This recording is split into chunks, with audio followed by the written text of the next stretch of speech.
So we start on chapter 1 with the epigrams.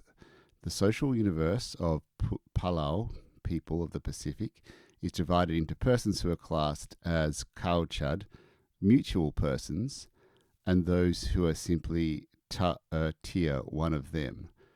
Ties of mutuality are commonly established through concepts of shared blood, shared land, shared exchange, and or shared ancestors who once behaved as mutual people.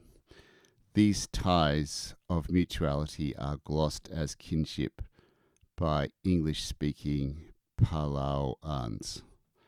All right, that is pretty intense and insightful comment. So, in other words, for Palau people, Kauchad is what kinship is. What we call kinship is their Kauchad.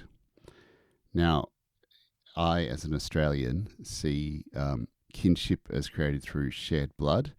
That is, I got kin from my parents. I share blood with them, as far as I understand. Of course, there's no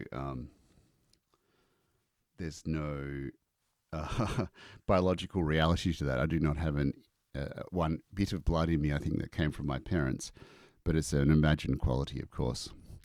I guess I also have a sense of shared ancestor.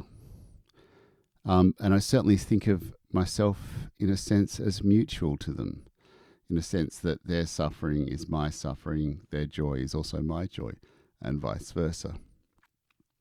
What I don't have with my grandparents and parents is a sense of shared land or shared exchange. Shared land is not important for me, but for example, I'm recording in Australia, where amongst Indigenous Australians, traditionally at least, shared land was extremely important. And shared land defined one and one's family or kin. So, in other words, if you shared land with somebody, that was one of the aspects of being kin. All right, let's look at the next epigram. Native Piro communities focus on the relationships in which food is produced, circulated, and consumed, such that for native people, that is for Piro communities, to live with kin is life itself. So in some society, I've talked about, like generally in Australia, you create kin in two ways: by marrying someone, that creates what anthropologists call afinal kin, or by being born to someone, that creates what anthropologists call consanguineal kin. But these are only two ways of making kin. In other parts of the world, there are different ways to make kin. For example, by simply sharing a meal with somebody, you could become their brother or sister. Let's look at the next quote, which is from Rupert Stash, a more recent publication. Despite the variation in and complexity of what Korowai of New Guinea kin relations are, it is worth postulating an overall quality by which these relations are known and measured. I will call it a quality of intersubjective belonging.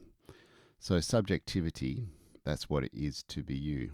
This, what you're feeling or experiencing right now as you listen to and watch this YouTube video, is your subjectivity. Intersubjectivity is when you're feeling into and with other people, and other people are feeling into and with you. A kinship other is a predicate of oneself. That is to say, part of oneself. A speaker recognizes the other as the speaker's own and embraces the other as an object to the speaker's own being. So, for example, you might even call somebody else I.